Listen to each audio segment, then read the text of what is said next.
My name is Maxwell Sakite, um, the HSC manager for Batch Freight and Logistics Limited.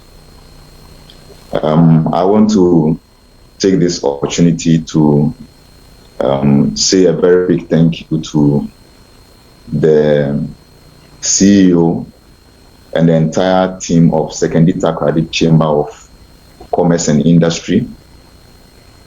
I also would want to take this opportunity to thank my former boss, Mr. Eric Kofi Usu. And then I see one of my tutors also online, Mr. John Yao Asempa.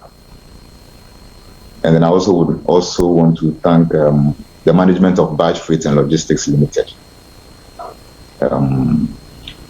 Basically, today the presentation is on proactive and reactive safety measures in the workplace. So I would want to share my screen.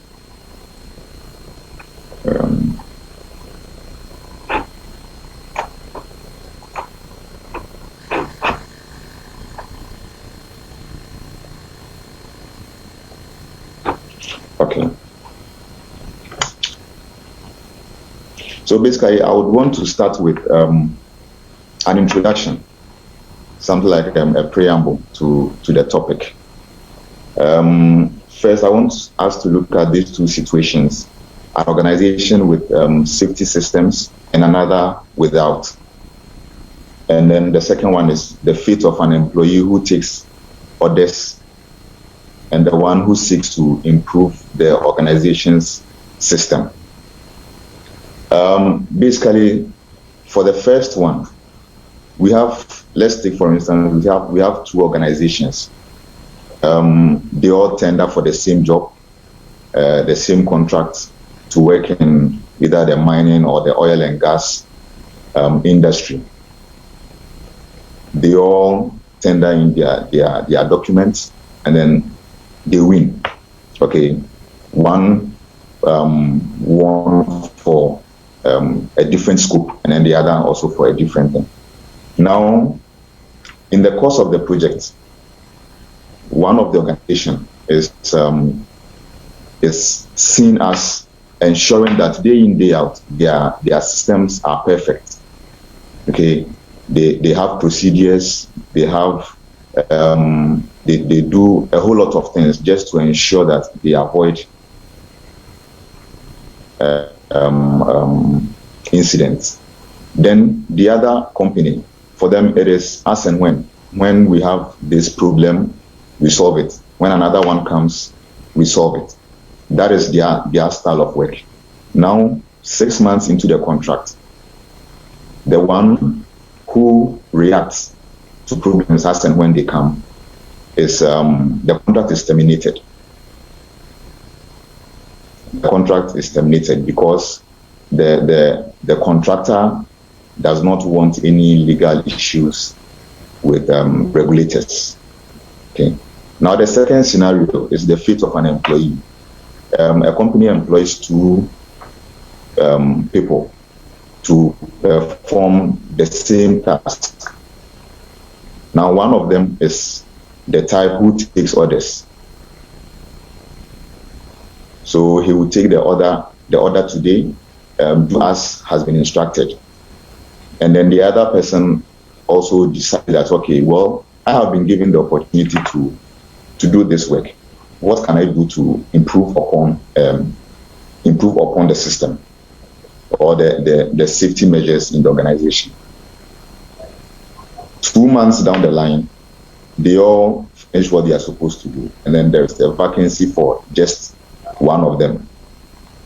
The organization decides to go for the person who improves on the system, the person who day in, day out ensures that the system works. He doesn't wait for things to happen. He doesn't wait for orders to be given before he reacts. Okay. Now, on this basis, I want us to look at today's presentation. Basically, the content of the presentation will define what proactive and reactive safety measures we'll look at the examples of reactive safety measures. We'll also look at the advantages of both proactive and reactive safety measures. And we'll have a conclusion. We'll conclude. Now, when we say proactive safety measures are measures defined as or employed by organizations to ensure that accidents do not happen or the possible impacts are minimized or mitigated. So basically, in an organization, let me use batch for instance. Anything that we do to ensure that our operations, from transport to maintenance to shipping operations, CNF, everything is we prevent accidents. What we term as proactive measures. Okay. Now, for instance, when we pick, let's say, a maintenance workshop, for instance, okay, one of their main purpose is to ensure that the vehicles are always active, they are always running, they are always serviced. Now, one of the proactive measures is to have a maintenance schedule. Okay, a maintenance schedule that shows that, okay, these are the vehicles that we have, these are the mileages. So after this mileage, we need to do servicing. All these things are what we term as proactive safety measures. Now we look at reactive. Reactive, it means you wait for the thing to happen before you take actions. Okay, so it is defined as the name depicts. It is defined as measures put in place after an accident has happened. It is usually to prevent reoccurrence of the accident. So in an organization, if your safety culture, okay, is only reactive, let's wait for the thing to happen. Let's wait for the accidents to happen before we take action. Then it means you are reactive. It means you are not being proactive. You are not doing things right. You have a negative safety culture. Okay, and mind you, the safety culture of the organization is usually based on the company's values.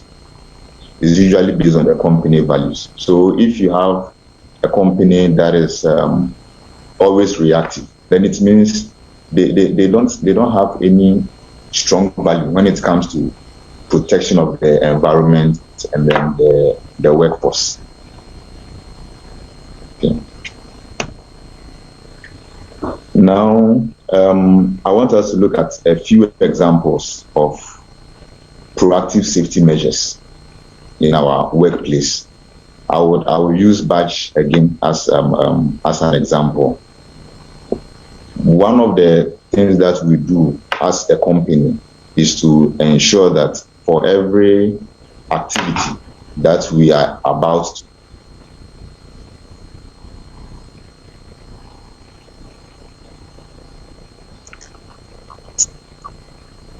we do a quick meeting. That's the toolbox talk. So we gather the people who are part of the team who are supposed to carry out the task. So we gather them, we discuss the job, what everyone's role is in ensuring that we do the work in a safe manner. Okay, so it is one of the keys that we do. Once we do that, everyone is fully aware, everyone is aligned to what is expected of him or her. It takes away any ambiguity. Someone will not say that, oh, I'm not aware that this is my role in this project. Okay, so every job, every meeting, every activity that we carry out, we do the toolbox talk. The next proactive measure is risk assessment. Risk assessment basically is identifying the hazards and the risk associated with a particular job, and then putting controls in place to ensure that whatever risk that the job comes with is minimized. Okay. So this risk assessment is also discussed during the toolbox meetings, so that we discuss the hazards, we discuss the controls, who has to do what, who has to ensure that things are done properly. Okay. Now we have audits. The audits, we have the internal audits, we have the second party audits, and we have the third party audits. Basically, one of the main reasons for an audit is to ensure that you are improving upon your system. So you bring out all you carry out the audit of the areas, and then you bring out the issues, the non-conformances, and then you look at ways to address it before it leads to something that is undesirable. So you can audit your own organization. You can get clients can also come and audit your organization, just to ensure that you are following the contractual terms, you are following all the safety measures, all the safety regulations that is required in the scope of your operation.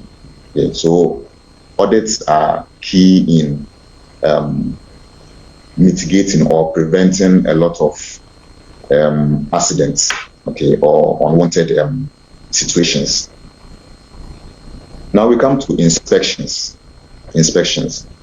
Now, for every organization, it is paramount that you do inspections of the equipment that you use in the organization, right from emergency equipment to the machinery that you use, to the facility itself.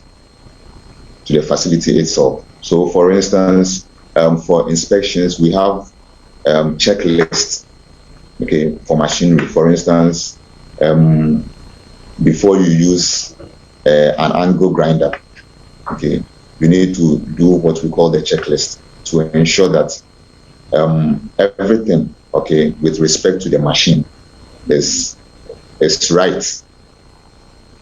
Okay, it's right. Nothing is wrong with it. You don't have any exposed cables. You have the guard in there. The handle is properly fixed. There is no issue with it before you do that. Once you carry out these inspections, you are able to identify the possible challenges, or you are able to determine the issues with the equipment or with the appliance that you are using, and then you quickly fix it.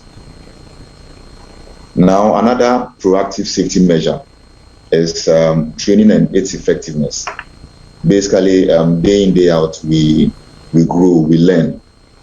And one of the key things is learning and then being able to apply what you have learned. So just carrying out training is not enough. So you will carry out trainings, and then you realize that at some point you will still have people having issues with the same thing that you are training them in. Okay. So there is the need to evaluate the effectiveness of the trainings that you carry out for the staff. So, for instance, badge, we have one of the trainings is defensive driving training for the drivers. Basically, what we do is we take the drivers through this training, and then we do evaluation.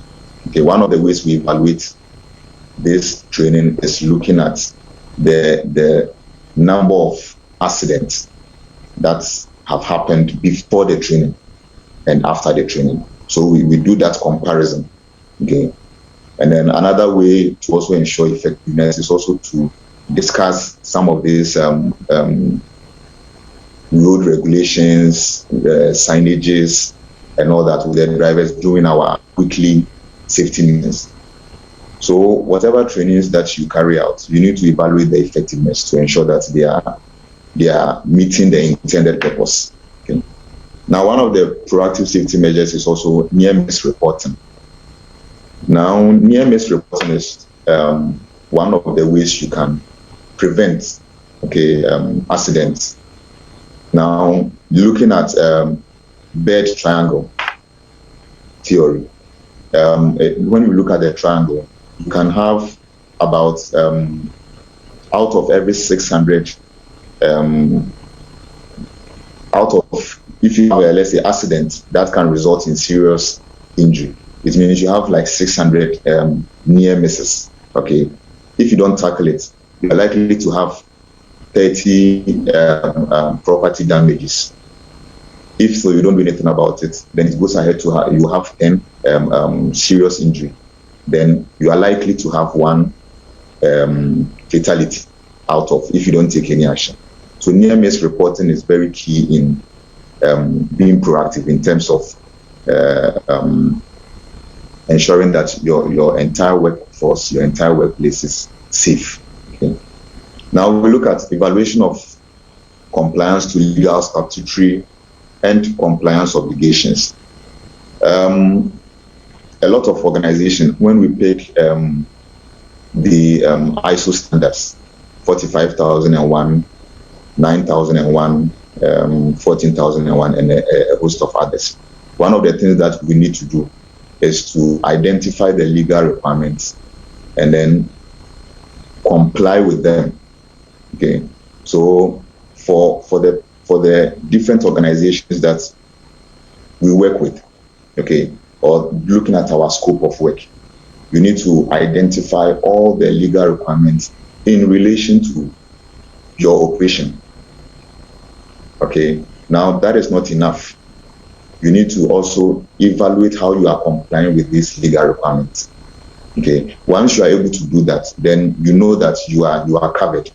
You don't have any problem with the authorities, with regulators, with clients, okay, on you. Now we look at behavioral change. Now, for instance, if in an organization you realize that an employee or a group of employees are known for committing certain acts that are not right, okay, there's a need to observe them and then probably call them in and then talk to them, try to identify why they are behaving the way they are. Okay, by doing that, you are able to probably they are acting, they are gradually preparing for something disastrous. But if you are able to observe their behavior, okay, you are able to prevent and mitigate all those things. Now we look at benchmarking against HSE standards. For instance, you are two companies. You realize that one company is doing, let me say, they are improving on their safety standards. There is a need to try and then match up with them.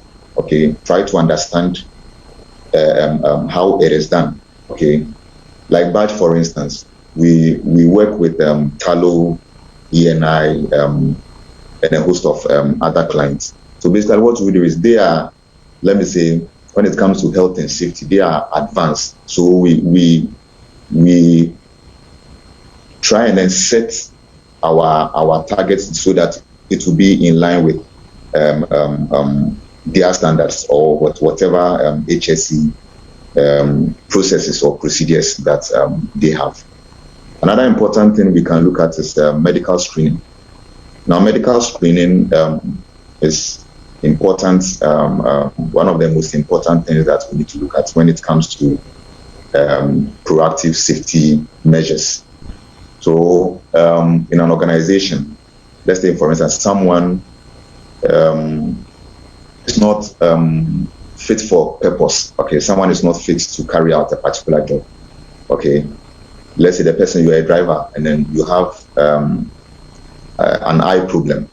Okay, what is going to happen is, if there is no medical screening, okay, to be able to detect this, then what is going to happen is there will be an accident. The driver would move the vehicle and then probably hit someone on the road or cause chaos. Okay, so it is very important for us to do medical screening as a way of monitoring the employees' health status. Okay. Now we look at some examples of safety, reactive safety measures. As we defined, reactive is waiting for the thing to happen before you take actions. So some of the measures are number of RTA, that is road traffic accidents. You look at lost time injuries. We look at the number of occupational health related cases. We also look at fatalities. Okay, fatality is one of the things that every organization must avoid, because it comes with a lot of challenges, a lot of stress. Okay, and then we also have property damages. Okay.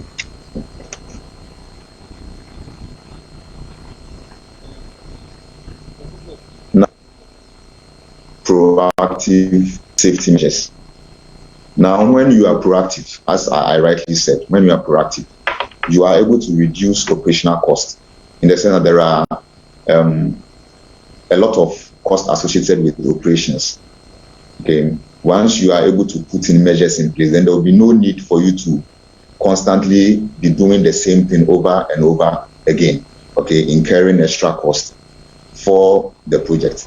And I must say that from the beginning, proactive safety measures seem expensive, okay, in putting in measures to prevent accidents. However, it is in the short term, okay, you realize that in the long term, you realize that it is very, very good, okay, compared to the reactive safety measures. Okay. Now we look at also preventing legal issues. Once you are proactive, once you are able to anticipate what is likely to happen, you are able to prevent a lot of legal issues. Okay.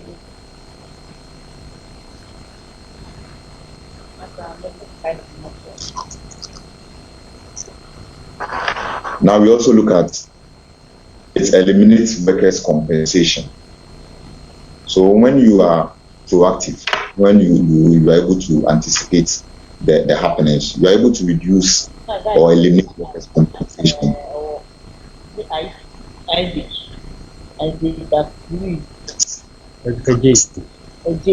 Broken limbs,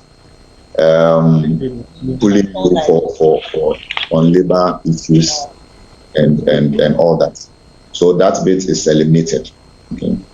Now we also look at decreases. We also look at decreases number of injuries in the workplace.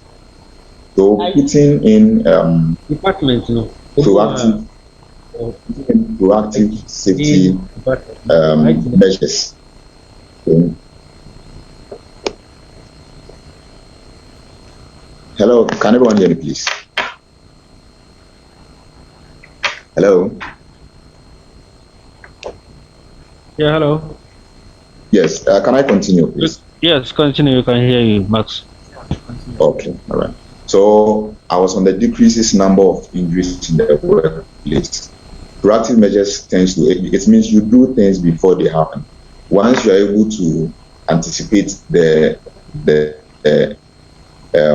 possible actions or possible situations that are likely to happen, you are able to mitigate it. So for instance, if you carry out hot works, okay, in your workplace, one thing that you should be able to do is to be able to do the risk assessment, okay, look at the things that you need, the PPE that is required, okay, before, and then needed permits before the work is carried out. Once you do that, you are able to reduce or eliminate any injury in the course of doing the work, okay.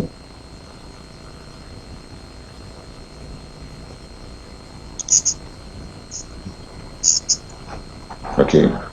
Now, once you are able to, once you are proactive, if you are a proactive organization, okay, you are able to recover faster in the sense that you know, although you have measures in place, yes, accidents do happen, but when they do, you already have procedures, or you already know what to do. Your recovery rate is faster. Then we have enhances the corporate image of the organization. Okay, most of these companies, okay, they want to work with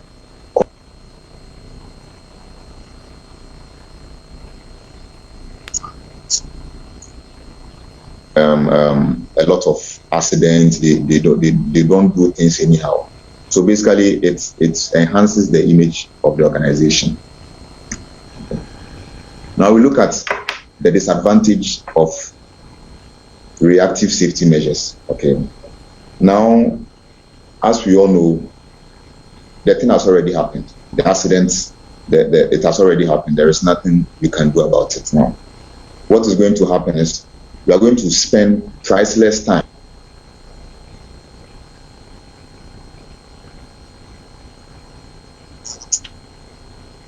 to fix whatever is damaged or whatever loss that has been incurred. Okay, so reactive measures, one of the things, disadvantages, the priceless time wasting. Now we also have possible delays in meeting production or project timelines. Okay, so you have been given a project to carry out. You have been given timelines, let's say 6 months, to execute the job. Okay. Now, what reactive measures will do is it will delay the project. You will have accidents, you would have lost time, you will have property damages. You will also spend more time in carrying out the job. Okay. You will need to prolong your project time. Okay. So as much as possible, reactive safety measures should be avoided. Let me put it that way. Now, obviously, once you don't do things right and then you have accidents, okay, we have the industry stakeholders. They will come at you. They would request a lot of information.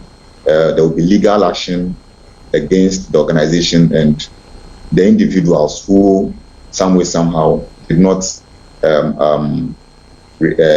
were not proactive in preventing the accident from happening. So as much as possible, we should try and avoid legal actions. Okay. Now we have possible termination of contract due to increased accidents. Now when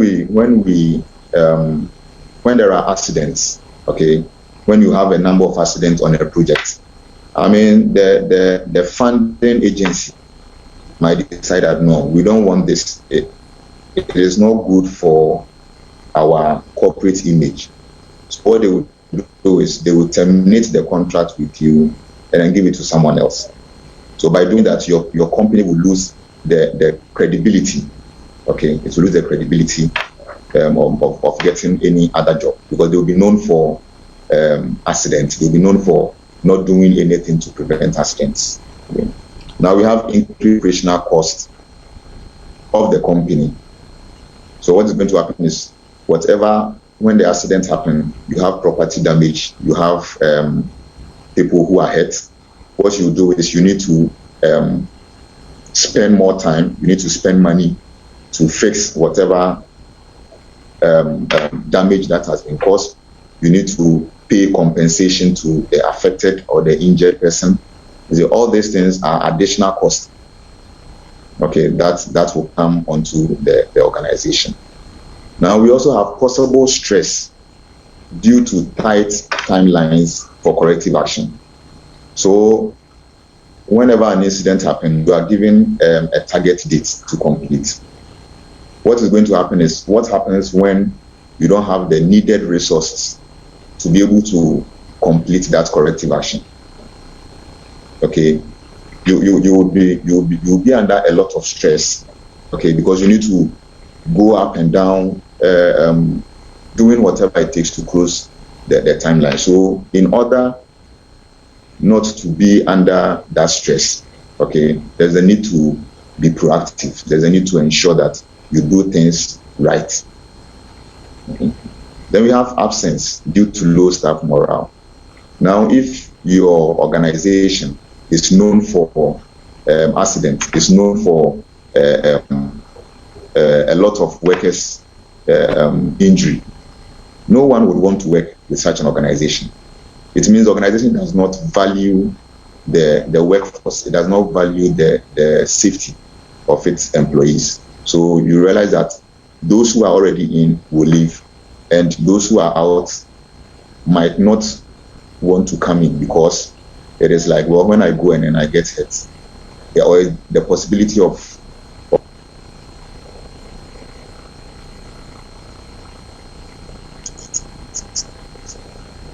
not going at all. Now, I would want to end with this quote from Professor Eric Hall Nagel. Okay. He says, "Safety management cannot achieve its stated purpose by responding alone, since that will only correct what has happened. Safety management must instead be proactive." So basically, it is buttressing the point that an organization that is proactive stands the chance of improving, stands the chance of protecting the corporate image, stands the chance of getting all good things, okay, associated with the industry. I would also add this from President Ezra Taft Benson. Well, he said, "It is better to prepare and prevent than to repair and repent." Okay. So on this note, I would like to say a very big thank you for the opportunity. Republic Bank, we are the one.